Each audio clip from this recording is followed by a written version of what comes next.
bo logiczne podchodzenie do świata wyprowadzi was w pole, zawsze. Naszą misją od początku jest to, żeby każdy człowiek, z którym się stykamy, zakochał się w swoim życiu. To wstań od tego biurka, wyjdź do lasu, przejdź się, zrób coś innego i zobaczysz, że te odpowiedzi i rozwiązania same do ciebie zaczną przychodzić. Z jednej strony czekają nas wspaniałe czasy, czekają nas niezwykłe możliwości, ale czekają to te osoby, które zaczną inwestować w siebie, w swój rozwój. Gośćmi dzisiejszego odcinka są Magdalena Mleczkowska i Paweł Sado, twórcy projektu Świadomość Quantum 2.0. Od 20 lat zgłębiają poszerzanie świadomości i prowadzą warsztaty, które pomagają zmieniać podświadomość i wykorzystać pełnię potencjału. Stany Zjednoczone wychodzą z WHO. W Hollywood wychodzi wiele afer. Ministrem zdrowia w Stanach Zjednoczonych zostaje Kennedy. Świat bardzo mocno przyspiesza i dziś o tym przyspieszającym świecie będę rozmawiał z moimi gośćmi, a moimi gośćmi są Magda Mleczkowska i Paweł Sado. Witajcie. Dzień dobry. No właśnie, ja jeszcze zerknę na moją okładkę, dlatego że okładka The Economist pokazuje taką ilość przeróżnych obrazków, które mają się rzekomo wydarzyć w 2025 roku, że tam można by było opowiedzieć, nie wiem, kilkanaście pewnie lat, że to wszystko tak przyspieszyło, a wy w ostatnich nagraniach u nas na kanale, dokładnie chyba, jak dobrze pamiętam, 2 lata temu, opowiedzieliście, Grzegorz, dokładnie tak się będzie działo, że świat przyspiesza. No i powiedzcie, czy to się sprawdziło, coś wiedzieliście więcej, co tu się wydarzyło przez te ostatnie 2 lata i dlaczego ten 2025 rok ruszył z kopyta, a dopiero się rozpoczął? Co tu się wydarzyło? Tak, nie jesteśmy żadnymi wróżbitami, tylko potrafimy gdzieś tam czytać pewne schematy, pewne znaki, które pojawiają się czy to na ziemi, czy to na niebie. I pod tym względem ten rok 2025 zapowiada się niezwykle ekscytująco i wszystko to, co miało miejsce w ostatnich 2 latach, tak jak wspomniałeś, 2 lata temu nagraliśmy taki, można powiedzieć, dość głośny wywiad tutaj u ciebie, gdzie mówiliśmy o tym globalnym przyspieszeniu, o tym globalnym ujawnieniu, że te rzeczy, które się zadziały, czy to związane z postępem technologii, sztuczną inteligencją, czy z takimi właśnie kwestiami, co nawet teraz się dzieją odnośnie zmian na Ziemi, że na przykład dochodzi do władzy Trump i pierwsze co robi, to wychodzi z WHO, czy te kwestie związane właśnie z takimi, powiedzmy, aferami mniejszymi lub większymi, jak w Hollywood się dzieje.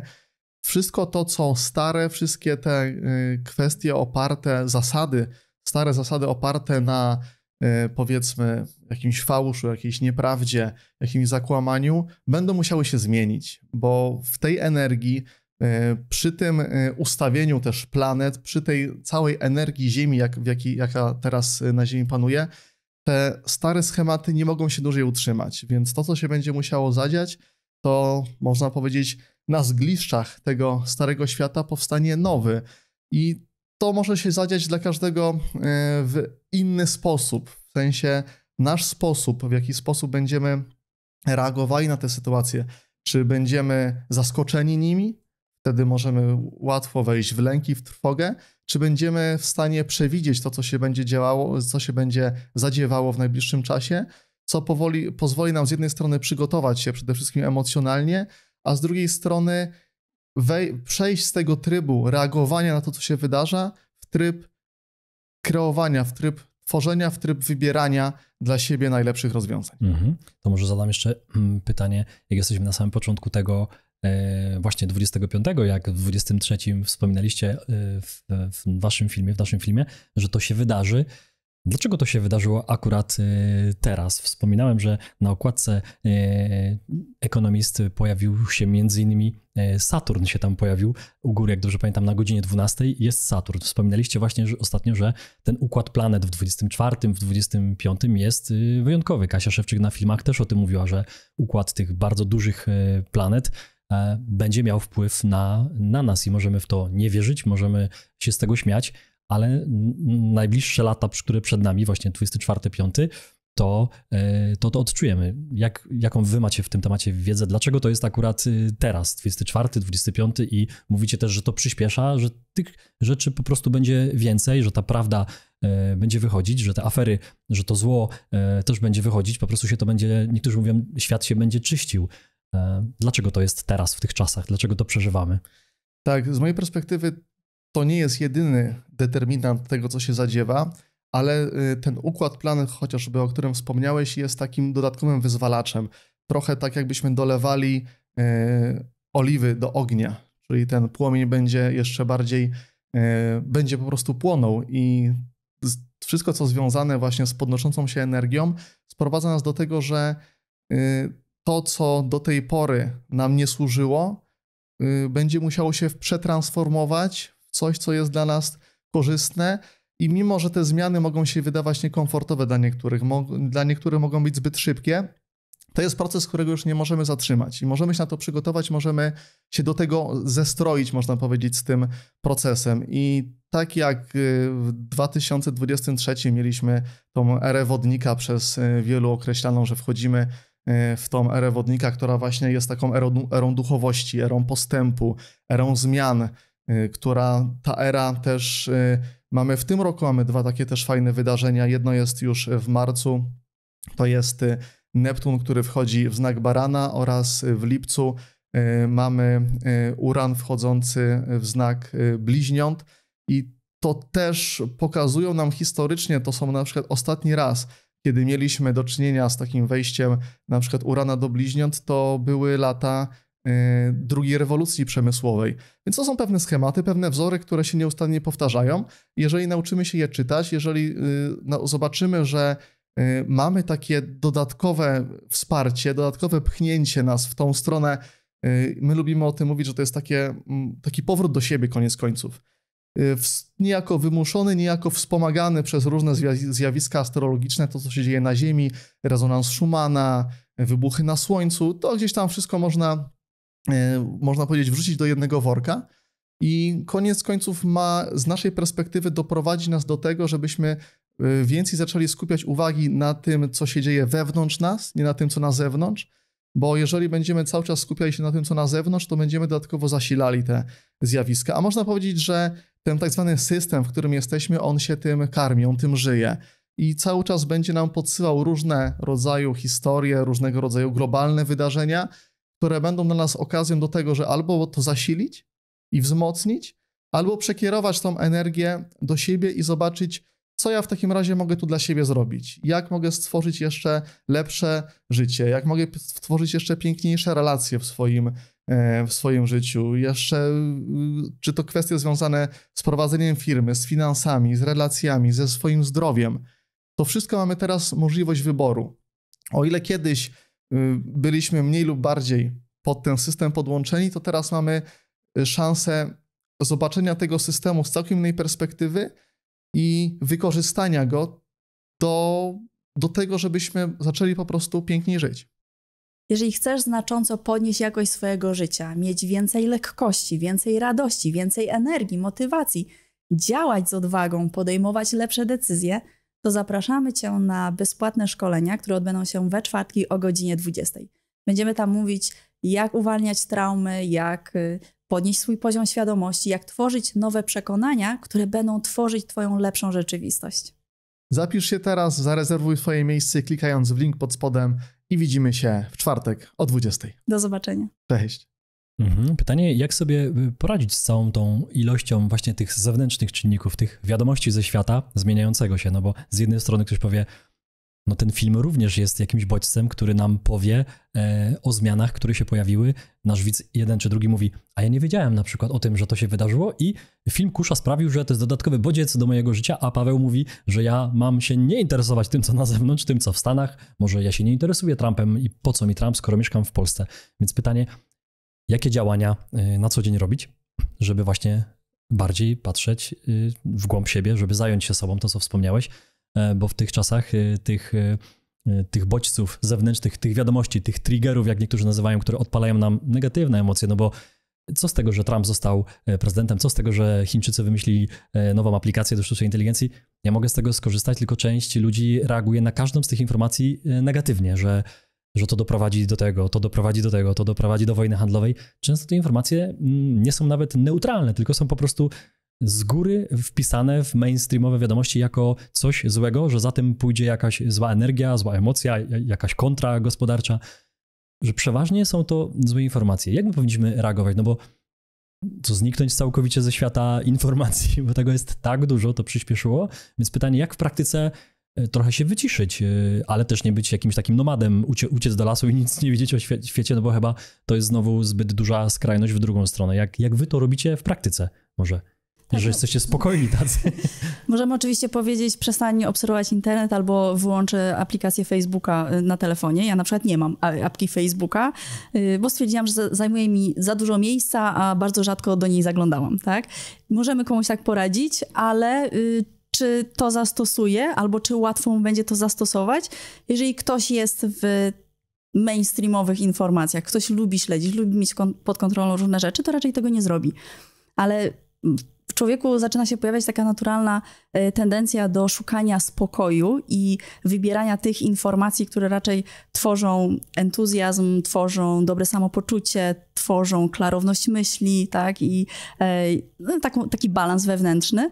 Wtedy, kiedy robimy dla siebie konkretne rzeczy w ciągu dnia.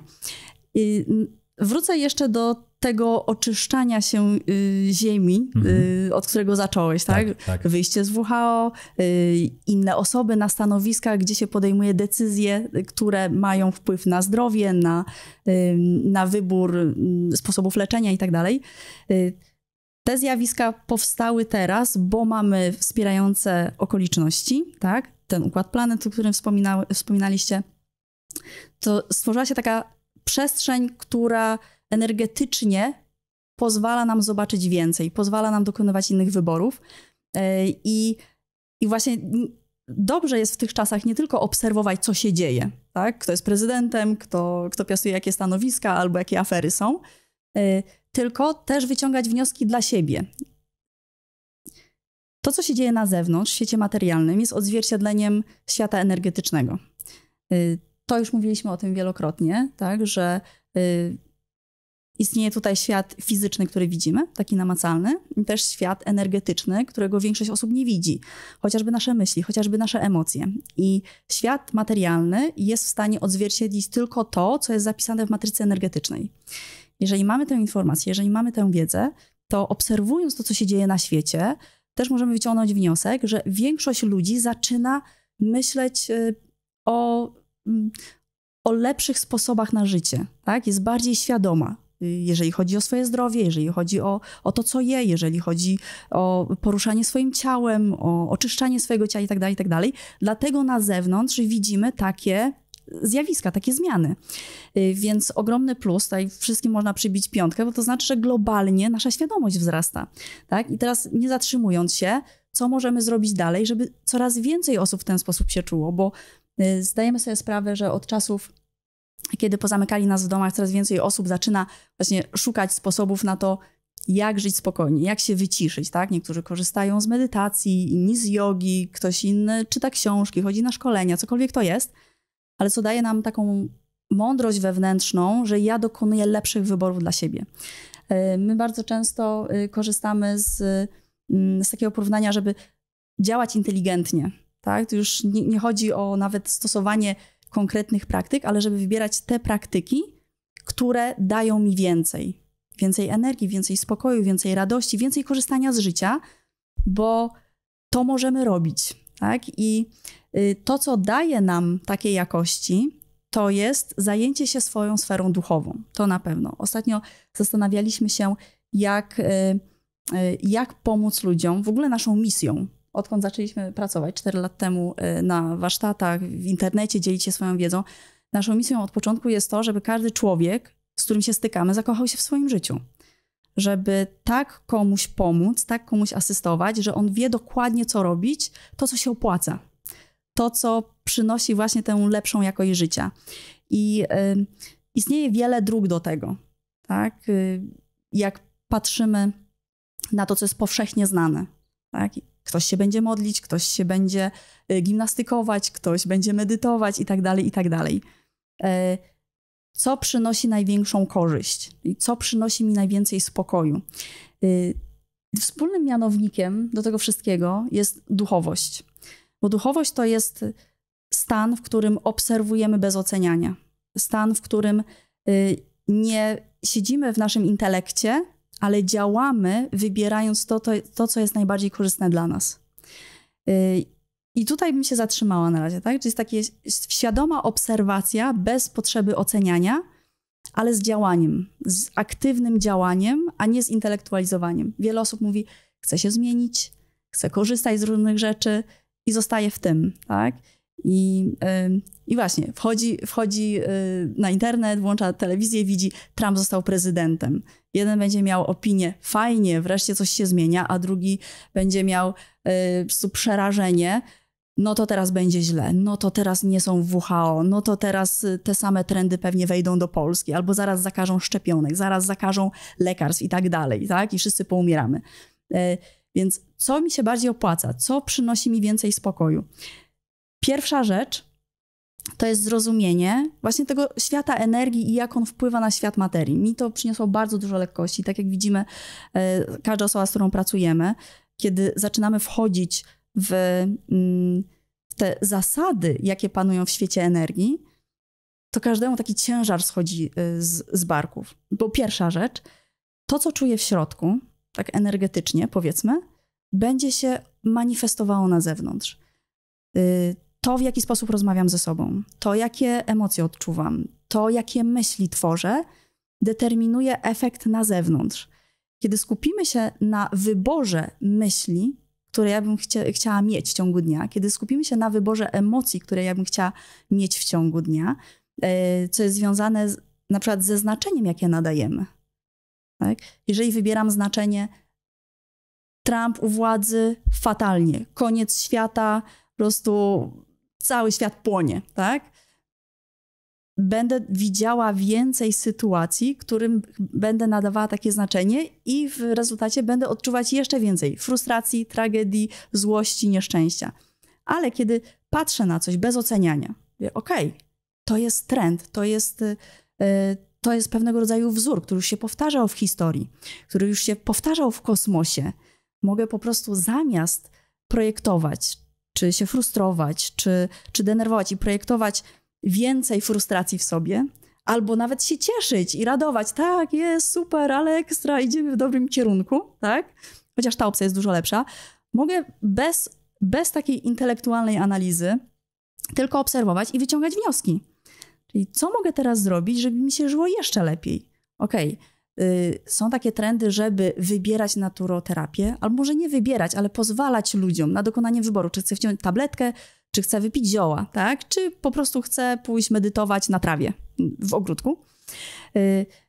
Mając taką możliwość, ja mogę wybrać, co mi da więcej energii. Tabletka, zioła, czy medytacja na trawniku. I poprzez takie inteligentne wybory, tak, obserwując siebie w ciągu dnia, co mi daje więcej energii, co mi daje więcej radości, co mi daje fajniejsze relacje, mogę wybierać to, co przywraca mi moc, co przywraca mi siłę, co przywraca mi wiarę i sens życia. Zanim zadam kolejne pytanie, chciałbym zaprosić do przedstawienia naszego partnera, naszego odcinka. Dzięki temu jesteśmy w stanie nagrywać coraz więcej i coraz lepsze odcinki. Dołącz do przygody, w której zadbasz o swoje zdrowie. Poznaj partnerów naszego kanału. Hemp King, Biozdrowy i Biowen. Odkryj produkty konopne, zdrową żywność z czystym składem i suplementy diety bez zbędnych dodatków. Linki do naszych partnerów znajdziesz w opisie pod filmem.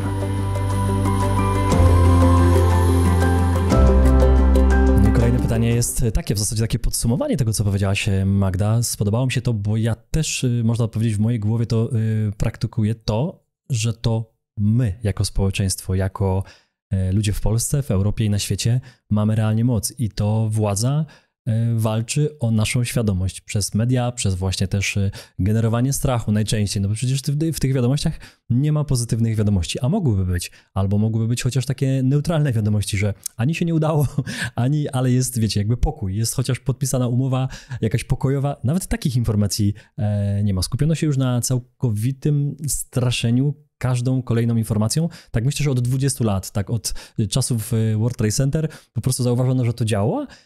No i kwestia tego, czy my to wybieramy, czy my to jednak zostawiamy, czy my zasilamy, czy my oddajemy tą swoją energię, tą, o którą oni walczą. I fajnie wspomniałaś, że te ostatnie 5 lat od 20 roku ludzie mając czas bo zostali zamknięci w domu, mając czas, myślę, że mieli dużo więcej czasu na refleksję, na zastanowienie się, dokąd ten świat idzie, albo dokąd ja idę w tym świecie. Po co ja tu jestem? Po co ja żyję? Jaki jest sens tego biegania? Skoro zamknięto mnie teraz w domu, skoro jedną decyzją, można powiedzieć, cały świat się zmienił, bo nawet samoloty nie latają, bo są pozamykane muzea, jakkolwiek większość tak to wyglądało, to myślę, że to dało zupełnie inne myśli wielu milionom ludzi na świecie. I od tego czasu ja też zauważyłem, że ludzie zaczęli chcieć lepiej żyć, pełniej żyć, tak jak my to nazywamy na kanale, dlatego nagrywamy o finansach, zdrowiu, relacjach, świadomości, duchowości.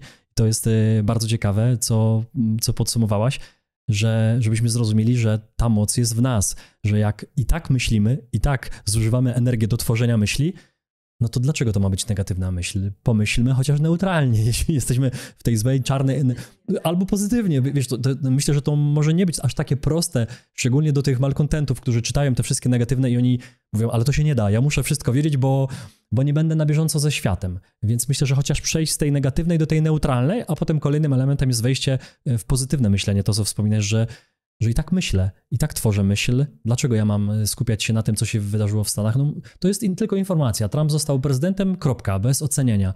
Czyli ja wyłączam tą ocenność, że to jest dobrze czy źle. Nie jestem w stanie dzisiaj ocenić. Ja jestem tutaj, robię swoją robotę jak najlepiej potrafię, a Trump robi swoją. Czy on na mnie wpłynie? Być może nie. Jest jak jest, zostawmy to. Dziś nie dodaję do tego jakiejś energii, szczególnie tej negatywnej, no bo po co?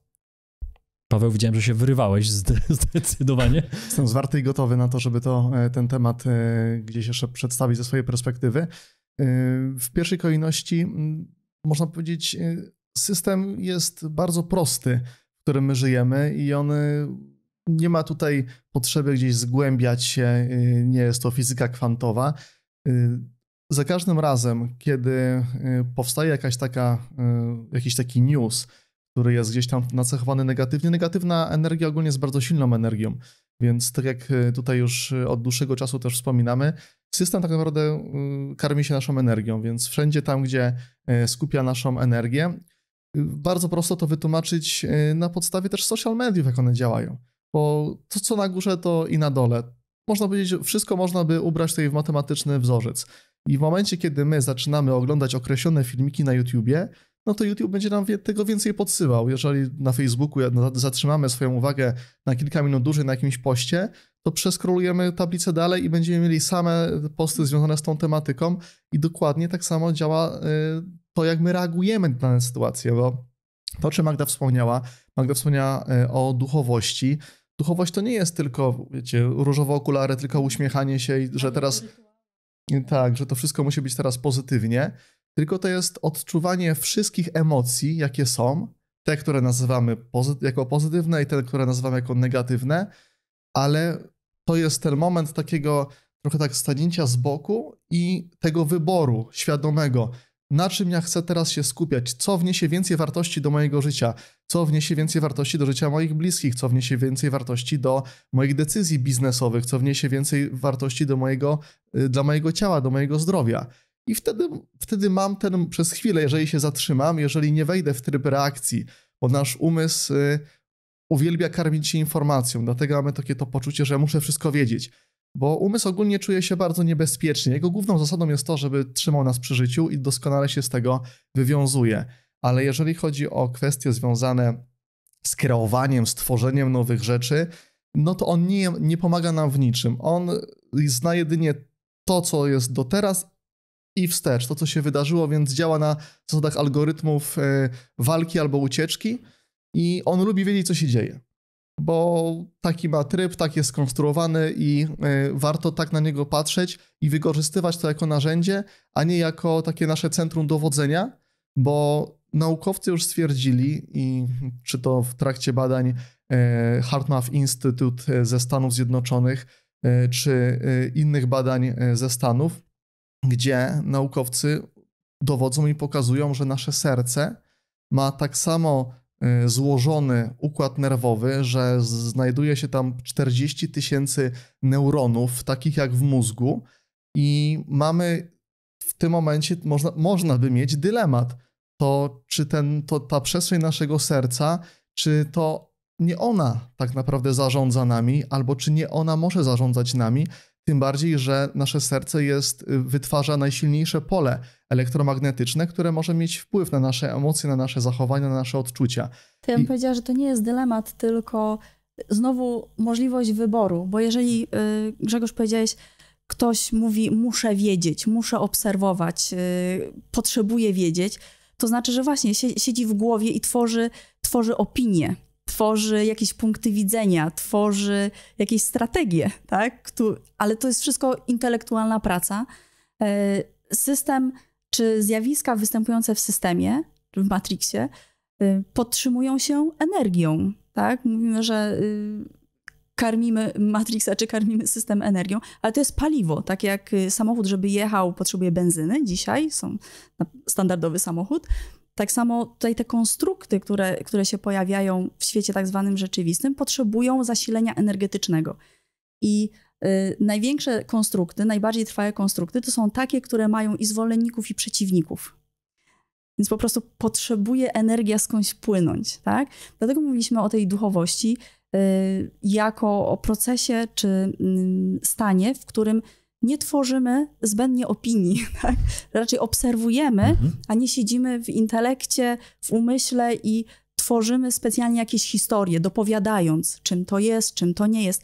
Więc jeżeli ktoś ma takie poczucie, muszę kontrolować, muszę wiedzieć, muszę się przed czymś bronić, muszę się z czymś nie zgadzać, muszę walczyć z czymś i tak dalej, to znaczy, że on siedzi w umyśle. Czyli taki musizm, o którym wspominała Kasia Bujakiewicz. U nas musizmy tak. takich dzisiejszych czasów. Musizmy. Tak, musizmy, takie określenie. I to, co Paweł powiedział, jeżeli dzisiaj wiemy, że przestrzeń naszego serca to też są neurony, które odbierają informacje. Które kontaktują się też z naszym mózgiem. Serce wysyła informacje do mózgu, nie tylko mózg do serca, ale też w drugą stronę. I pytanie, jeżeli już to wiemy, to tak jak widzieliśmy pewien wzór w historii, widzieliśmy pewien wzór w astrologii i możemy wyciągnąć wnioski i wybrać lepsze decyzje dla siebie, to teraz mając taką wiedzę, że moje serce też słyszy, odbiera informacje i może kontaktować się z całym ciałem, to czy jeżeli przejdziemy z umysłu, który tworzy myśli, do serca, który posługuje się czuciem, powiedzmy, lekkością, intuicją, miłością, tak? No serce jest kojarzone z miłością, z akceptacją, tak? Więc jeżeli przeniesiemy nasz system nawigacji do tej przestrzeni, to moje reakcje też będą z tej przestrzeni. Nie będą reakcje z przestrzeni umysłu, który ma tę część gadzią, potrzebuje szukać zagrożeń, bo jesteśmy biologicznie tak stworzeni, że coś musi nas utrzymać przy życiu, tak? Widzę przepaść, nie mogę zrobić kroku. Mój umysł mówi stop, nie zrób kroku, bo spadniesz i się zabijesz. Widzę płonący dom, nie wchodź do płonącego domu, bo wejdziesz i spłoniesz. Tak? Więc umysł jest bardzo przydatny i mamy z niego korzystać, ale w tym zakresie, do którego on został stworzony. I teraz tam, gdzie nie chcemy reagować, tylko zacząć tworzyć, tak? Tworzyć lepszą jakość życia, tworzyć fajne projekty, tworzyć piękne relacje, tworzyć więcej pieniędzy, którymi możemy świadomie zarządzać, tworzyć wszystkie doświadczenia, jakie chcemy przeżyć, to może lepiej się skierować do tej innej przestrzeni, gdzie możemy wybierać poprzez te wzniosłe uczucia, zamiast poprzez ten gadzi system reakcji. Nie? I to są takie decyzje, takie wybory. I mamy możliwość tych decyzji wtedy, kiedy mamy wiedzę.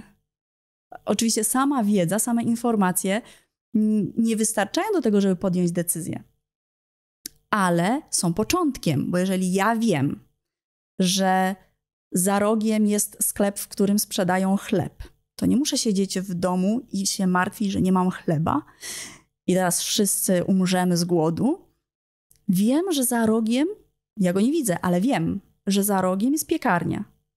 Mogę wyjść z domu i pójść po ten chleb. Więc informacja, to jest pierwsza rzecz. Potrzebujemy wiedzieć więcej.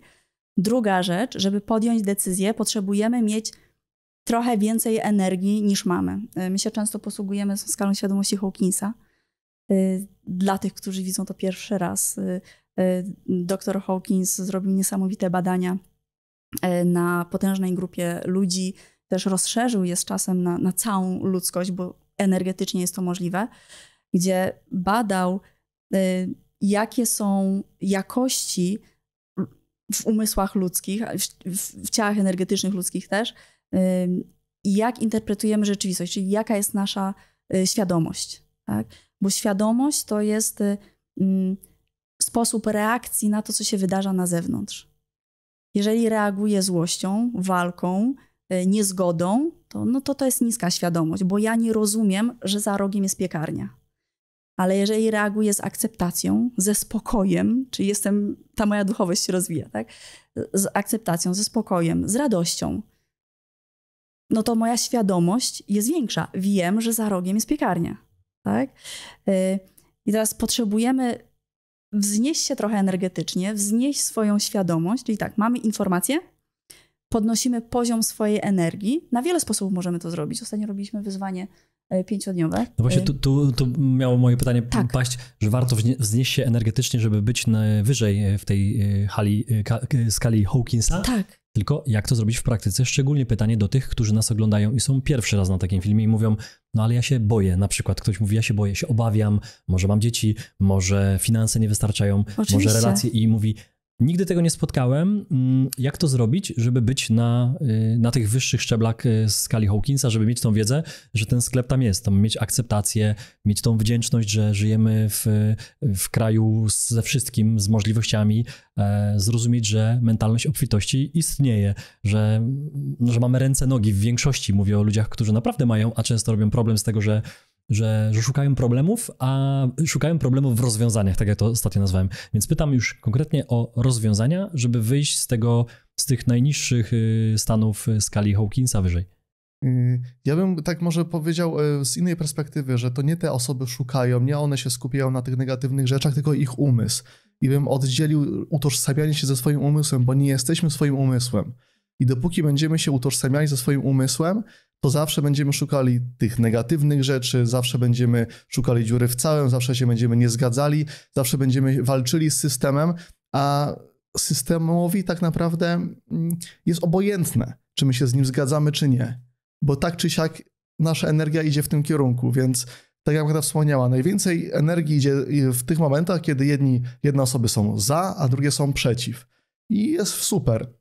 Z drugiej strony wiemy, że te stare struktury, one się chwieją w posadach, one się walą, mamy takie czasy, jakie czasy i nadchodzą jeszcze, można powiedzieć, większe wspomagacze, które będą więcej pokazywały te wszystkie stare struktury będą musiały się rozpaść, więc system, można powiedzieć, brzytwy się chwyta i będzie podsyłał różne rzeczy, tylko po to, żeby jeszcze chwilkę pobyć tutaj z nami, ale te zmiany są już nieodwracalne. Ten system musi się zmienić i mówimy tutaj zarówno o systemie finansowym, o systemie edukacyjnym, o systemie zdrowotnym, co wszyscy już tego doświadczamy w mniejszym lub większym stopniu. Jeżeli jesteście tutaj częstszymi bywalcami na kanale u Grześka, no to jest tutaj wielu gości, którzy mówi o zdrowiu i o finansach w inny sposób i o innych w ogóle możliwościach, które są dostępne. To jak my lubimy na to patrzeć, to żeby patrzeć tak jeszcze ciutkę z tego wyższego poziomu, żeby nie mówić, że na przykład moje jest lepsze, a twoje to gorsze, żeby nie starać się walczyć, że wiele osób ma taki tryb, że jak okazuje się, że te wszystkie koncerny farmaceutyczne, że to jest wszystko nie tak, że byliśmy oszukiwani i jesteśmy w ogóle w jakiś sposób tutaj uwięzieni, to też nie jest ten koncept, bo tutaj nikt cię nie więzi. Można powiedzieć, że jesteś jedynym więzieniem, jakie sobie stworzyłeś, to, że zaufałeś swojemu umysłowi i się nim cały czas kierujesz. Bo w momencie tylko, kiedy zaczniesz bardziej korzystać z tej przestrzeni swojego serca i możesz to robić na tysiące różnych sposobów. Zaraz Magda być może więcej opowie o praktykach, które wam pomogą zmienić w ogóle ten koncept tego podchodzenia logicznego do świata, bo logiczne podchodzenie do świata wyprowadzi was w pole zawsze. Nie, bo was nie lubi, bo nie chce, po prostu tak to działa. Tak jak działają algorytmy Facebooka i Facebook jest, możesz z niego korzystać, nie musisz. System tak samo jest. Czy chcesz z niego się wylogować, czy uciec, czy z nim walczyć, to jest twój wybór, ale istnieją jeszcze inne możliwości, które bardziej wykorzystują to wszystko, co jest nam tutaj dane, do tego, żebyśmy mogli się wznieść, żebyśmy mogli wyjść jeszcze ponad to i zobaczyć, powybierać pewne elementy, które służą mnie i mojemu życiu i tak jak Magda wspomniała, żeby każdy mógł zakochać się w swoim życiu, bo widzimy na podstawie naszej pracy, na podstawie wielu osób, które gdzieś tam czy dołączają na nasze czy bezpłatne spotkania, czy na nasze płatne warsztaty i tak dalej, że ich życie po prostu się zmienia, więc to działa. To podejście, to przekierowanie tej swojej uwagi z naszego umysłu do naszego serca, praca z podświadomością, praca z tymi wszystkimi schematami, z tymi traumami, które tak naprawdę nas napędzają. Bo mamy pewne przekonania, które nabyliśmy w drodze naszego rozwoju, które sprawiły, że jesteśmy tym, kim jesteśmy i mamy pewnego rodzaju filtry nałożone na nasze oczy, czy to nazwiemy to przekonaniami, czy schematami, które nie pozwalają nam zobaczyć tej rzeczywistości taką, jaką ona jest naprawdę, tylko filtrujemy ją i mówimy, to jest zagrożenie. A ktoś inny powie, jakie zagrożenie? To jest wspaniała okazja. Wszystko jest naszą interpretacją, jeżeli postrzegamy świat przez umysł. Tak, dokładnie tak jak wspomnieliście tutaj przed chwilką była rozmowa o tym globalnym wydarzeniu, które się zadziało 4 lata temu. I teraz pytanie, dla wielu osób będzie to wydarzenie, które było życiową tragedią i będą wracały do tego z lękiem, a dla innych okazała się to po prostu trampoliną, narzędziem do wzrostu, do zobaczenia, że więcej jest możliwe, szukania rozwiązań dla siebie, nie poleganiu na żadnych autorytetach, bo te autorytety będą upadać w najbliższych czasach i to się będzie ogromnie zmieniało, będziemy wszyscy ogromnie tym zaskoczeni.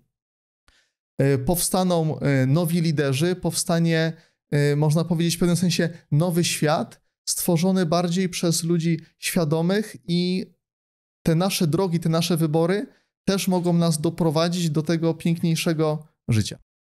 Jeżeli chcesz znacząco podnieść jakość swojego życia, mieć więcej lekkości, więcej radości, więcej energii, motywacji, działać z odwagą, podejmować lepsze decyzje, to zapraszamy Cię na bezpłatne szkolenia, które odbędą się we czwartki o godzinie 20.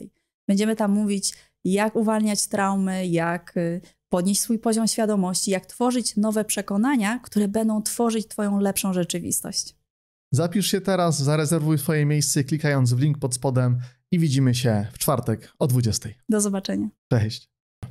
Magda, to zanim mi powiesz o tych rozwiązaniach, o które zapytałem przed chwilką, Paweł tu zrobił dobre wprowadzenie, to jeszcze dopytam, czy to, co się wydarzyło pod kątem podniesienia właśnie poziomu świadomości całej Ziemi, bo wspomnieliście oboje, że tak się wydarzyło, że właśnie i te ostatnie 4, nawet już prawie 5 lat sprawiło, że ludzie zaczęli szukać. To co tak naprawdę ci ludzie zrobili? To oni przeszli w większej ilości z tego umysłu do serca, zaufali sobie bardziej, no bo czasami się mówi, kurczę, mam jakąś intuicję, to serce mi podpowiada, ale zrobię tak, jak logicznie myśląc, to powinnam zrobić na przykład tak. Ale czuję inaczej. Tak. I wiem, że no tak wypada, bo to logicznie, ale jednak gdzieś tam, kurczę, albo potem wracamy i mówimy, kurczę, mogłem tak zrobić, czułem tak naprawdę podskórnie się to mówi, tak, że gdzieś tam od środka podpowiadało mi to jednak, że to nie była moja droga, że jednak miałem tam nie skręcać, że ta decyzja miała być inna.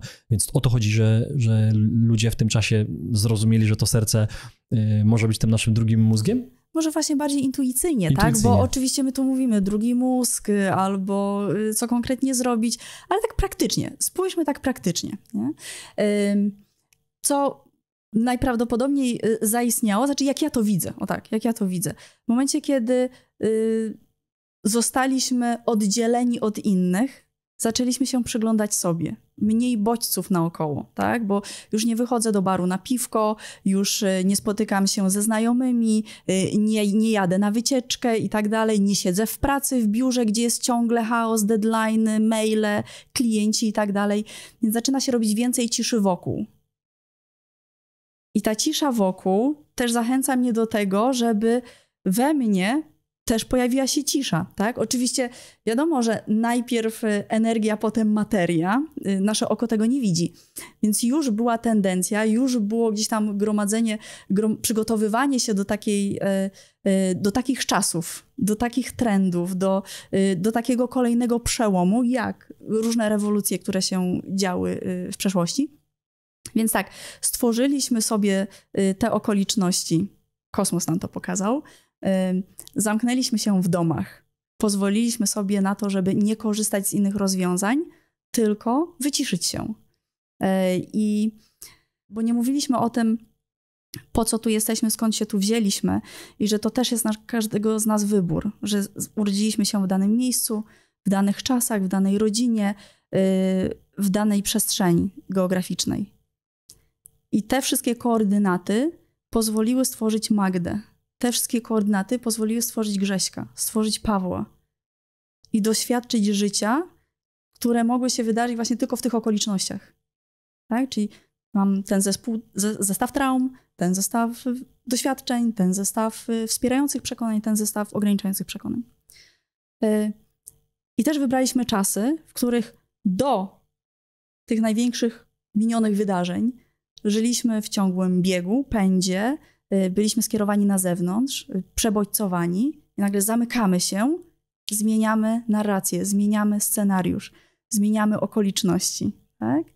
Tworzę sobie ciszę wokół, mogę nagle usłyszeć swoje emocje. Większość ludzi w ogóle w ten sposób nie podchodziła do siebie świadomie, że siedzę w domu, to teraz posłucham swoich emocji. No kto tak robił? Ja też tak nie robiłam. Byliśmy w sumie zmuszeni do tego, bo wielu z nas nigdy tego wcześniej to się samo naturalnie dzieje, tak? I zobacz, taka prosta rzecz, jak wyłączyć telewizor w ciągu dnia, wyłączyć laptopa w ciągu dnia, wyłączyć telefon w ciągu dnia, wyłączyć muzykę nawet w ciągu dnia i wtedy nagle się okazuje, że mam więcej energii, bo wcześniej moja energia wypływała do stacji radiowej, do piosenki, do filmu, do wiadomości, do artykułu, do posta, do kogoś, kto mówi, tak? I oczywiście my nie mówimy o tym, że mamy się wylogować całkowicie, bo na przykład takie spotkanie jak dzisiaj, no jestem przekonana, że zainspiruje kogoś do tego, żeby mogę coś jeszcze więcej dla siebie zrobić, tak? Więc my też się inspirujemy różnymi wywiadami, szkoleniami, mówcami. Nieustannie się inspirujemy, ale dokonujemy wyboru, gdzie ja chcę zaangażować swoją energię i czy to mi się bardziej opłaca, tak? Czy będę słuchała wiadomości takich mainstreamowych, czy na przykład posłucham jakiegoś wywiadu u ciebie na kanale, tak? Bo tutaj mogę się czegoś nauczyć, mogę wejść w jakąś refleksję i mogę zastosować to dla siebie. I to, o czym mówiliśmy wcześniej. Informacja. Ja wiem, że za rogiem jest piekarnia. To jest pierwsza rzecz. Ale czy to mnie zmotywuje, żeby wyjść z domu? Część osób tak, część osób nie. Więc druga sprawa, więcej energii w ciele, tak? Bo więcej energii to też odwaga. Jak spojrzymy na skalę Hawkinsa, na poziomie 200 jest odwaga i to jest taki poziom, do którego potrzebujemy dojść, żeby zacząć działać na zewnątrz, tak? Czyli jest okazja, jest piekarnia, idę, tak? I wykorzystywać wszystkie okazje, jakie stoją na mojej drodze. Wisi kurtka, założę, bo jest zima, tak? Czyli mówię tak temu wszystkiemu, co mi sprzyja, temu wszystkiemu, co pozwoli mi na jeszcze przyjemniejsze doświadczanie życia, tak?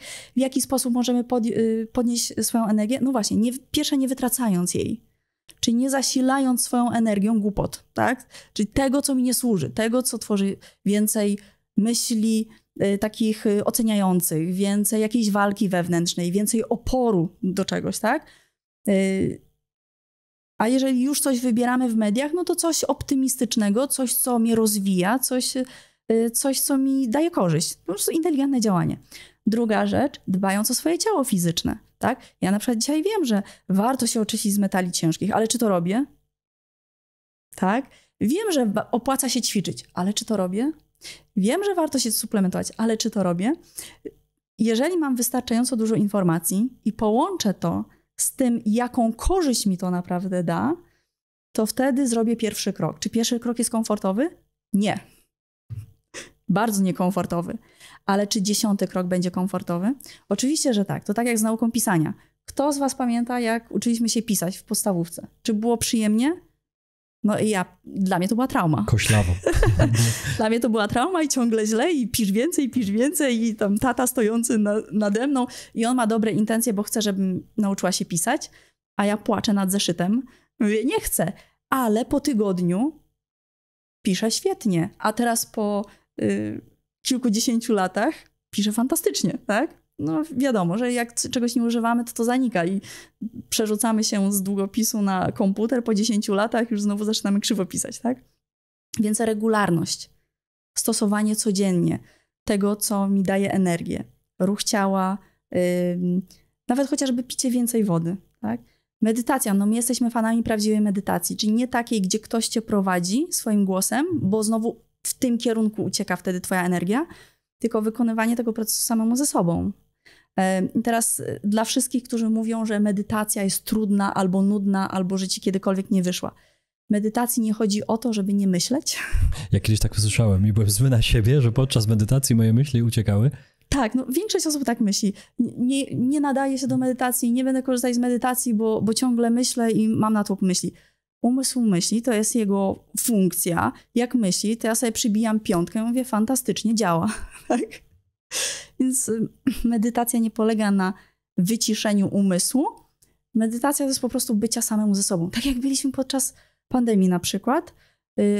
Jeżeli masz takie momenty w ciągu dnia, gdzie zamykasz oczy, gdzie skupiasz się na konkretnych rzeczach, gdzie wywołujesz konkretne reakcje w ciele, no to jest ten proces medytacji. Więc myśli mogą być, emocje mogą być, wiercąca wiertarka za ścianą może być, bo to nie jest medytacja. To po prostu są rzeczy, zjawiska, które są. A medytacja to jest pewien stan, który wchodzimy w sobie. Pomimo myśli, pomimo wiertarki, pomimo uczuć, jakie się w nas tworzą, tak? Więc ruch ciała, medytacja, picie wody, ale wszystko zaczyna się od informacji. Bo jeżeli ja wiem, jeszcze raz wrócę do tej piekarni, dobra? Będę po prostu, spodobał mi się ten przykład dzisiaj. Jeżeli ja wiem, że jest piekarnia, to wszystko, to nieskorzystanie z tej informacji jest wymówką, tak? I ograniczeniem swojej energii, umniejszeniem swojej energii, zmniejszeniem swojej energii. Więc co mogę dodać do informacji, żeby mieć więcej energii i zrobić ten krok? Poskakać, poćwiczyć, zrobić inkantacje, zrobić medytację, zrobić ćwiczenia energetyczne, popracować ze swoimi meridianami, popracować ze swoją podświadomością. Technik jest tysiące. Tak, ja bym jeszcze dodałbym jeszcze chociażby oddech, tak? To jest to, co zawsze mamy przy sobie. Zamknąć oczy, pooddychać chwilę świadomie. To już nas zawsze wprowadza w zupełnie inny stan i w momencie, kiedy właśnie gdzieś te nasze emocje są rozdygotane, bo emocje sprawiają, że my tracimy kontakt z samym sobą.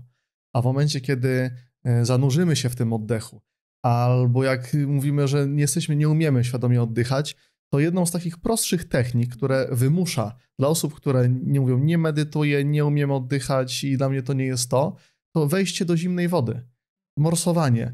Kiedy sami byliśmy na takich warsztatach związanych z morsowaniem, to ja zobaczyłem, po co to morsowanie jest. Morsowanie jest właśnie dla takich osób, które mówią, na mnie już nic nie działa, bo w momencie, kiedy wchodzisz do lodowatej wody, to nie masz możliwości myśleć o niczym innym. Niż ta zimna woda. Być w tak zwanym tu i teraz, bo twój organizm nie wie, co się dzieje, on myśli, że zaraz umrze i całe skupienie idzie na ten moment teraz. Więc to jest też jedna ze wspaniałych technik, które można wykorzystać. Zgromadzenie energii w sobie. Oczywiście jak ktoś umie oddychać, to nie musi morsować, chyba że to po prostu lubi. Ale to jest taki, można powiedzieć, taki zewnętrzny wyzwalacz, że przestajemy myśleć o naszych problemach, bo siedzimy, gdzie woda jest bardzo zimna i szczególnie te pierwsze 30 czy pierwsze 30 sekund czy pierwsza minuta jest stanem, gdzie faktycznie skupiamy się tylko na tym momencie teraz. Ja bym dodała jeszcze jeden element. Samodzielnie jesteśmy w stanie stworzyć wysoki poziom energii, ale najwięcej energii możemy stworzyć, kiedy jesteśmy w świadomej grupie. Bo wtedy energia wszystkich osób się mnoży, a nie dodaje. I to jest taka niesamowita, wielka trampolina do tego, żeby stworzyć jakiś przełom w sobie. Mieć taki klik wewnętrzny, nagle zrozumieć, o co chodzi. Tak? Więc warto korzystać z różnych przestrzeni, gdzie są świadomi ludzie, gdzie sami podejmują najlepsze decyzje dla siebie, bo po pierwsze neurony lustrzane w twoim mózgu będą chciały naśladować te najlepsze rezultaty, najlepsze osiągnięcia i najlepsze decyzje, ale po drugie masz więcej energii dzięki tym innym osobom na zewnątrz i to cię wznosi. Więc najprostszy sposób, jak już nie chcesz wyjść z domu, nie chcesz oddychać, nie chcesz niczego innego robić, to nawet włącz tego YouTube'a, włącz internet, dołącz do jakiegoś szkolenia, dołącz do jakiegoś live'a, dołącz do jakiegoś wywiadu, gdzie ta świadomość ludzi jest większa niż w takim mainstreamowym gdzie jest kanale. Więcej tak? takich radosnych osób, bo nawet poprzez samo patrzenie nam automatycznie energia też zacznie się podnosić. To, co myślę, że najbardziej nas blokuje, jeżeli chodzi też o tą kwestię tak zwanego tego rozwoju duchowego. Często mamy też błędne przekonania, czym ten rozwój duchowy jest, czym nie jest. często on jest pokazywany w takim karykaturalnej formie, że to trzeba być określono ubranym, że trzeba wyjeżdżać do Indii, że trzeba wyjeżdżać na Bali, brać udział w różnego rodzaju ceremoniach, że to jest zarezerwowane tylko dla nielicznych osób. My staramy się pokazywać i pokazujemy, że rozwój duchowy tak naprawdę jest każdą sekundą naszego życia, że to jest to świadome wybieranie dla siebie najlepszych rozwiązań. I zarówno można prowadzić firmę, mieć mnóstwo pracowników, zarabiać duże pieniądze, mieć wspaniałe relacje lub nie mieć relacji, robić cokolwiek tak naprawdę chcesz i jesteś tak samo uduchowiony jak największy święty w Indiach, że tutaj nie ma tego rozdzielenia, nie ma rozdzielenia na dobre, na złe, na właściwe, niewłaściwe, bo dla mnie właściwe będzie jedno, dla ciebie właściwe będzie drugie, ale ważne, żeby być zgodnym ze sobą, to jest najważniejsze. Nie polegać na umyśle, na tym, co inni powiedzą, na tych naszych przekonaniach, które mamy gdzieś tam też powstały na podstawie naszych traum, że nie będę się wychylać, nie będę się pokazywać, bo umysł wszystkie te sytuacje on określa na równi ze śmiercią i to dla niego jest zagrożenie i on zrobi wszystko, żeby ponownie ich nie odtwarzać. Więc będziemy unikali życia, a zamiast powiedzieć życiu tak, a w momencie, kiedy mówimy życiu tak, kiedy wychodzimy do tego życia, kiedy, tak jak wspomniałem, rozwój duchowy to nie jest tylko zakładanie różowych okularów i mówienie, że wszystko jest wspaniale, bo to jest prędzej uciekanie od życia. Często rozwój duchowy jest też z tym powiązany, że wybieramy się teraz rozwijać duchowo, ja teraz się rozwijam duchowo, ja teraz tylko medytuję, tylko uprawiam jogę i tak dalej. Tak, to jest takie zagrożenie, jeżeli ktoś zaczyna się interesować światem duchowym, tak usłyszał, okej, to teraz duchowość to da mi spokój. I możemy przegiąć też, tak? Jeżeli nie mamy zrozumienia, czym to jest naprawdę. Ja sam tam byłem. Byłem też w tym stanie, gdzie jeździłem do Indii, mieszkałem tam w ashramach, usiedziałem u różnych mistrzów duchowych, w takich społecznościach zamkniętych, chodzili wszyscy na biało, wszyscy uduchowieni, wszyscy święci, a koniec końców wracałem do Polski i to wszystko znikało. I to było, teraz widzę, że duchowość może być też ucieczką, może być formą tabletki na ból głowy, która nie rozwiązuje problemu, a jest od tego ucieczką. Więc my lubimy patrzeć na duchowość w praktyce, czyli co ja faktycznie mogę dla siebie zrobić, jak tą duchowość wykorzystać swoją do tego, żeby mieć po prostu lepszej jakości życia, żeby mieć lepsze relacje, więcej zarabiać, bardziej się cieszyć, realizować wszystkie swoje pragnienia, to co czuję wewnętrznie. To, co chcę robić, żeby to moje działania miały sens, moje życie, żeby miało sens. Fajnie, że wspomnieliście o tych dwóch, myślę, takich elementach, które często są taką wątpliwością lub brakiem. Pierwsza rzecz to jest wątpliwość, czy na pewno to serce mi dobrze podpowiada. O tym mówiliśmy, więc chciałbym to po raz kolejny powtórzyć, podkreślić taką grubą krechą, żebyście ufali sobie, bo często jest tak, że tracimy okazję życia i później po latach mówimy, kurczę, ale przecież ja to czułem albo czułam od początku, mogłam to zacząć 20 lat temu, a jednak poszłam, bo mi tam ktoś podpowiedział, że to wiesz, to jednak więcej będziesz zarabiać, to będziesz mieć dyplom, to idź na te studia. Nie czułam tych studiów, to nie była moja droga, serce moje szło w kierunku, nie wiem, otwarcia szwalni, ciuchów i widzisz, dzisiaj mam klientów, szkoda, że 20 lat za późno. Więc apeluję do wszystkich, abyście zerknęli w głąb siebie, co tak naprawdę jest dla was tym takim życiem, szczęściem i jak ktoś ocenia, no przecież co ty zwariowałaś, ty będziesz dzisiaj na przykład muzykę tworzyć, to jest takie niemodne, idź na studia prawnicze, no bo przecież wszyscy idą tam. No nie, ja znam wielu ludzi, którzy naprawdę zrealizowali marzenia innych ludzi, żeby stworzyć swoje życie, które nie jest ich życiem, więc tutaj świetnie, że o tym mówicie, żeby tworzyć swoje życie na podstawie tego, co jest na początku jednak w sercu intuicji. To jest pierwsza kwestia. Druga, myślę, że równie ważna, gdzie wielu z naszych widzów szuka społeczności, które mogą wspierać w tej drodze, czyli mówią, kurczę, fajnie, ja rozpoczęłam tą drogę, ale jestem sama w moim mieście, w mojej wiosce, w mojej pracy, a inni myślą inaczej, trochę mi jest trudno samemu wytrwać w tym przez długi czas. Więc zachęcamy do tego właśnie, tak jak Magda wspomniała, Paweł, żeby szukać, żeby w tych gorszych momentach, jak już idę do tego telefonu, jak już siadam do tego komputera, jak już szukam jakichś treści, które są rozrywkowe, no to może niech to będą te treści, które pokazują, że możemy się rozwijać, niech to jest jakieś szkolenie, jakiś wykład, czasami webinary Magdy i Pawła, jest tego bardzo dużo. Czasami filmy nasze, gdzie my pokazujemy też, jak żyć lepiej, że to życie nie jest idealne, ale można je zmienić, że to nasze zdrowie dane nam jako te podstawy, no jest takie, jak nam dano i bądźmy wdzięczni naszym rodzicom, dziadkom, szkole, że mieliśmy możliwość dostać tę wiedzę, że mieliśmy możliwość się edukować, a dzisiaj możemy sobie to zmienić. Możemy poprawić nasze zdrowie i dołożyć sobie te puzzle, których nam brakuje w kwestii finansów tak samo. Jeśli stwierdziliśmy, że tam, w naszej rodzinie, z której wychodziliśmy, te finanse nie były poukładane tak, jak my dzisiaj chcemy, bo niektórzy mówią, super, to mama mi dała i jest idealnie, zmieńmy to, ale idźmy w kierunku tych społeczności, które nas wspierają i pomogą nam zmieniać. I tych społeczności jest dużo. Zapraszam na grupę na Facebooka naszą. Grupa się nazywa Żyj Pełniej i tam dopiero ją rozpoczynamy, 300 osób, ale idziemy w kierunku, żeby właśnie tam się również wspierać, żebyście nie mówili, że jestem sam, że jestem sama, że nie mam w pracy czy w mojej miejscowości ludzi, którzy mnie wspierają, bo tych ludzi jest dużo. Ja sam też, znacie moją historię, nie miałem. Mogłem powiedzieć, nie mam, no to nie buduję życia swoich marzeń jako kuszu. Stwierdziłem, że szukam i poszedłem szukałem po prostu ludzi, którzy myślą podobnie. I nie miałem ich w mojej klatce, czy w moim bloku, czy na moim osiedlu zbyt wielu. Byli niektórzy, ale to były jednostki. Po prostu zacząłem szukać. Także bardzo myślę, że ważne rzeczy, które się tu pojawiły. Nasz mindset, to jak myślimy i to jak interpretujemy życie, będzie nam pokazywał na zewnątrz dokładnie to samo. Więc jeżeli ja mówię, rozwijam się, zaczynam spotykać ludzi, którzy też się rozwijają. Jeżeli ja mówię, świat jest straszny, będę spotykać ludzi, którzy też mówią, świat jest straszny i narzekają. A propos jeszcze energii, jedna rzecz. Żeby mieć więcej energii, to wystarczy się wyprostować. Proste ciało, otwarta klatka piersiowa, głowa wyżej. Możesz ręce położyć na biodrach, wyciągnąć do góry, głęboki wdech i od razu masz więcej energii. Twoje ciało ma więcej energii. Ja często mówię, jak webinary robimy, znaczy czasami, nie często, mówię, dobra, podnieś głowę, otwórz się i spróbuj przypomnieć sobie coś smutnego. To jest niemożliwe i niektórzy próbują. I mówię, a mi się udało. Ja wtedy robię jedną korektę, nie? Barki bardziej do tyłu. Znika taka negatywna myśl. Kiedy ciało jest zapadnięte w takiej pozycji depresyjnej, no to wtedy włączamy schematy, mózg gadzi. Ale kiedy otwieramy, tak, stajemy się jak taka słomka do napojów, wreszcie wyprostowana i możemy pociągnąć, wiesz, taki solidny łyk napoju, tak? Jak jest słonka pogięta, pogryziona, no to mało co leci.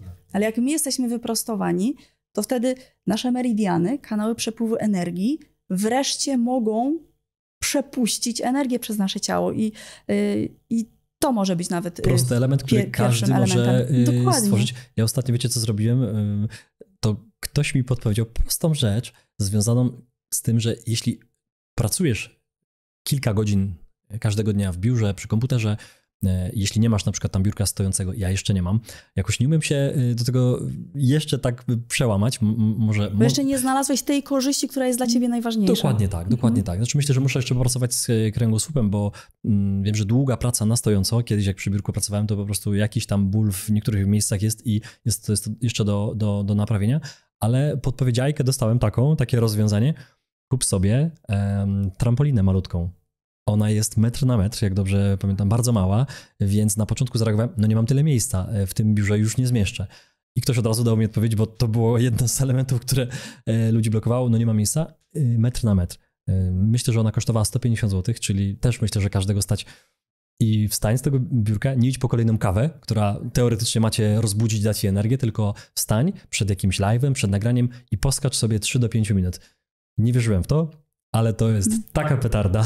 No my jesteśmy fanami, też więc mamy trampolina, polecamy, która daje mega radość. Tak. Możecie wstać rano, naświetlić się lampą czerwoną, czy iść na trampolinę, a niekoniecznie od razu do ekspresu. Albo wyjść na słońce Albo wyjść nawet. na słońcu, więc tych rozwiązań jest naprawdę coraz więcej. My więcej. zachęcamy nawet do tańca nawet, bo to jest coś, co możemy wstać teraz, włączyć sobie jakąś fajną, skoczną piosenkę, poskakać, albo ta trampolina, bo to jedno, można jest powiedzieć, tożsame, ale coś, co wybije nas z tego letargu, z tego negatywnego myślenia, z tego, że po prostu to wszystko jest przeciwko mnie i zobaczymy w momencie, kiedy wchodzimy, dodajemy sobie troszkę energii, to zaczynamy doświadczać innych przestrzeni, pojawiają się inne możliwości, bo też tak ten wszechświat nasz działa, że im więcej naszej energii, tym mamy dostęp do innych rozwiązań.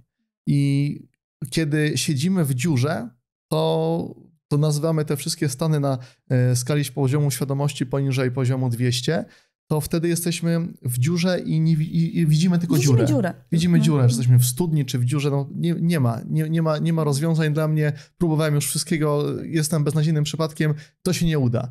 Ale w momencie tylko, kiedy podbijemy sobie tą energię, nawet sztucznie, z zewnątrz, po prostu zmusimy się w pewnym sensie do tego, żeby tą energię sobie podbić, to nagle te rozwiązania się pojawiają. Dlatego często na przykład głowimy się nad jakimś problemem, siedzimy godzinami, myślimy i nic nam nie przychodzi, to wstań od tego biurka, wyjdź do lasu, przejdź się, zrób coś innego i zobaczysz, że te odpowiedzi i rozwiązania same do ciebie zaczną przychodzić, bo cały czas siedzimy gdzieś tam w swojej głowie, siedzimy w tych swoich ograniczonych przekonaniach, siedzimy w schematach, próbujemy logicznie dojść do rzeczy, ale w energii problemu nigdy nie znajdziemy rozwiązania, bo w energii problemu będzie tylko więcej problemów z tym związanych. Musimy zmienić swój stan, wejść poziom wyżej i zobaczyć, co z tej perspektywy jest możliwe. Ja myślę, że każdy z nas widzów ma taki stan, który pamięta. Ja sobie przypomniałem właśnie stan taki, który daje mi możliwość właśnie nowych pomysłów. I jaki to jest stan?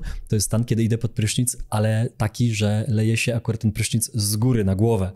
Masuje mi to głowę i zawsze, 100% przypadków, nawet jak idę po prostu pod prysznic, a nie wskrzesić mózg, żeby mi wyrzucił nowe pomysły, choć czasami tak mam właśnie ten stan, że już nic nie umiem wymyślić i mówię, dobra, przerwa, wietrzę sobie pokój i idę pod ten prysznic, żeby ten mózg został wymasowany. Zawsze, 100% przypadków, ta głowa zaczyna wymyślać takie pomysły, że chcę jak najszybciej wyjść z tego prysznica, żeby to zapisywać. Kiedyś nawet kupiłem sobie taki notes wodoodporny, który był naklejony na kafelki pod prysznicem, że zapisywałem tam. Ale się przeprowadziłem i gdzieś się zgubił, więc go nie mam. Także to jest świetna rzecz, która wybija właśnie tą głowę z tych myśli niesprzyjających i daje rozwiązania. A kolejną rzeczą, którą chciałbym, myślę, wrzucić jako mój pomysł, który dopiero rozpoczynamy na kanale i tu się dopiero będzie działo, ale już o tym mówiliśmy kilkukrotnie, to chciałbym, żebyście robili dobro dla innych ludzi.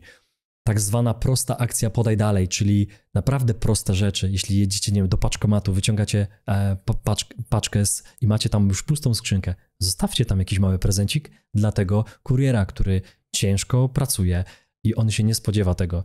I wiecie, co się wydarzy, jeśli otworzy ten kurier tą pustą skrzynkę, żeby tam włożyć kolejną paczkę i on na przykład znajdzie tam prezent od was. Małą karteczkę nawet, to nie musi być coś, co kosztuje, tylko mała karteczka. Bardzo dziękuję za pana pracę, za pani pracę. Zostawcie kartkę na workach ze śmieciami. Przyjadą przecież panowie, którzy sprzątają dla nas i wywożą śmieci, żebyśmy nie utonęli w śmieciach i zostawcie im kartkę. Ja kiedyś zostawiłem zimną wodę w upalny poranek o 6 rano i podziękowałem. Napisałem, dzięki wam świat jest czystszy i zostawiłem im kartkę. Nie widziałem ich reakcji, bo jeszcze spałem, była 6 rano, ale jak myślicie, czy to była dobra, czy to była zła reakcja? I tych pomysłów na takie podaj dalej, czyli nie ten taki gorący kartofel rzucać, że wiecie, trąbicie. Dzisiaj ktoś mi zajechał drogę rano na rondzie i było bardzo blisko, żeby... ja byłem na rondzie i ktoś mi wjechał, ja wyhamowałem. Gdybym nie wyhamował, gdybym nie jechał wolniej, to bym może tu nie przyjechał, bo po prostu bym musiał samochód oddać na lawecie i byłbym w trakcie jakiegoś wypadku czy jakiejś kolizji i nie zareagowałem, bo obserwowałem też swoje myśli. Nawet to, czyli zatrzymanie się w tych takich wyuczonych sytuacjach, gdzie chciałem rzucić gorący kartofel i chciałem zatrąbić na tego człowieka, ale pomyślałem sobie tak, nie zrobię nic negatywnego, tylko zareaguję neutralnie, bo być może wracali skądś albo jechali gdzieś i mieli stres w głowie i się zagapił, bo było coś w ich życiu, co sprawiło, że nie zauważył i nie chciał mi nic złego. I pojechałem za nim, bo jechaliśmy w tym samym kierunku, ale ja nic mu nie zrobiłem, czyli ani go nie goniłem, ani nie krzyczałem, ani nie pokazywałem brzydkich rzeczy. Uznałem, że neutralna reakcja jest najlepszym rozwiązaniem w tym momencie i to jest podaj dalej pozytywne w kierunku tego kierowcy, który ja wierzyłem, że nie zrobił tego umyślnie. Po prostu zrobił to przypadkowo, więc zachęcam, dajcie dobro światu, jest tych pomysłów niezliczona ilość. Tak, jak koniec końców ta reakcja tak naprawdę jest najlepszą informacją dla ciebie, bo to jest kolejny etap, gdzie mówisz, kurczę, udało mi się, nie zareagowałem. Tak, Jestem z siebie dumny i to powoduje, że sam masz dużo więcej energii, bo często te nasze reakcje są automatyczne. Lubimy mówić, że od jakości naszych reakcji zależy jakość naszego życia. I takie porównanie do mnie dzisiaj przyszło, że większość osób działa na takim automacie, że wsiadamy, powiedzmy, mamy autobus, dana linia, jeździ codziennie o tej samej godzinie, przyjeżdża, jedzie po tych samych, zatrzymuje się na tych samych przystankach, codziennie ta sama trasa. I my wsiadamy do takiego autobusu i jeździmy tym autobusem cały dzień. I tak to się nazywa właśnie kierowanie się naszym umysłem, kierowanie się naszymi przekonaniami, kierowanie się tym naszym rodem, wszystkim tym, co znamy. Takie wyuczone schematy, nasz automatyzm. I w pewnym momencie orientujemy się, że w sumie nie musimy jeździć tym autobusem cały czas, tylko w jednym kierunku, że są inne pojazdy, są inne możliwości.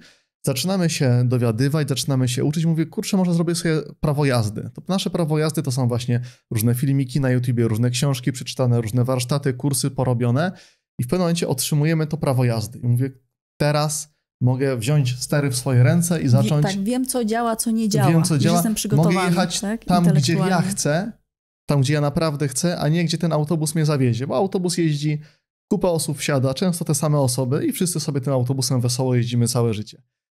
Albo nie wesoło, tak? I narzekamy za zimno w autobusie, za ciepło w autobusie. Z reguły niewesoło, tak, z reguły jest niewesoło.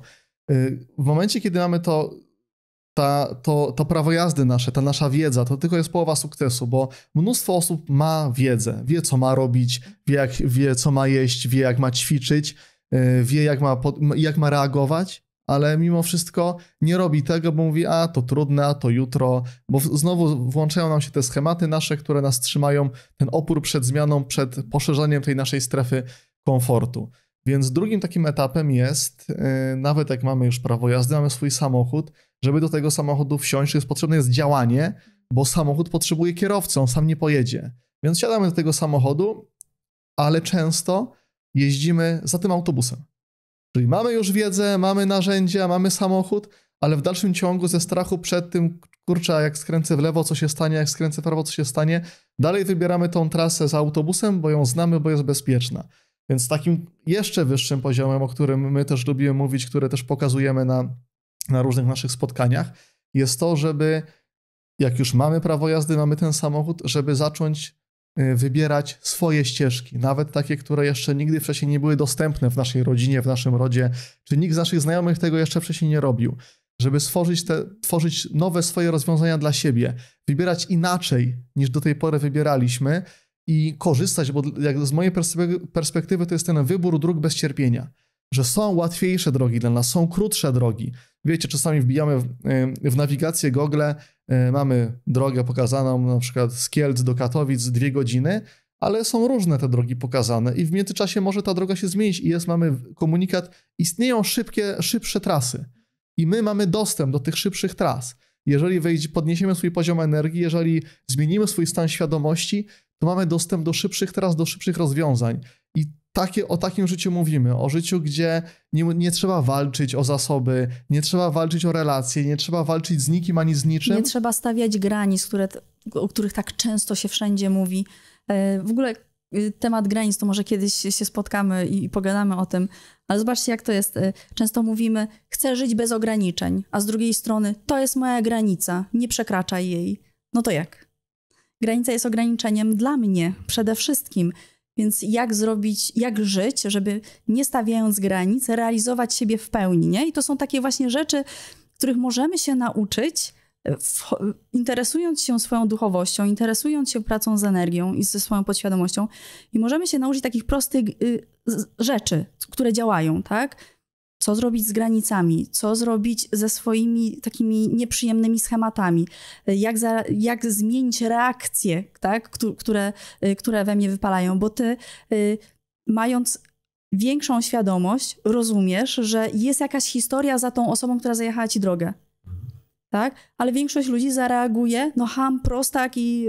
Poprzez swoje historie. To jest normalne, naturalne, też nie ma się co za to biczować, tak? I to jest okej. Tylko właśnie poszerzając swoją wiedzę i zrozumienie i wchodząc w akceptację, w obserwację, tak, zaczynamy mieć możliwość wyboru innych rzeczy, reagowania inaczej. I to jest miarą naszej świadomości. Może ja kogoś sprowokuję tym, ale ja to powiem, słuchajcie, świadomość to nie jest zbieranie intelektualnie informacji. Co warto, co nie warto, co się opłaca, co się nie opłaca.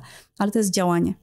To jest działanie. Więc jeżeli chcemy być uznawani jako świadomi ludzie, jeżeli sami mówimy o sobie, że jesteśmy świadomymi ludźmi, to potrzebujemy działać. Działać. Tak, myślę, że najlepszą miarą tego, jak świadomymi osobami jesteśmy, jak bardzo uduchowionymi osobami jesteśmy też w tym nazewnictwie, jest jakość naszego życia.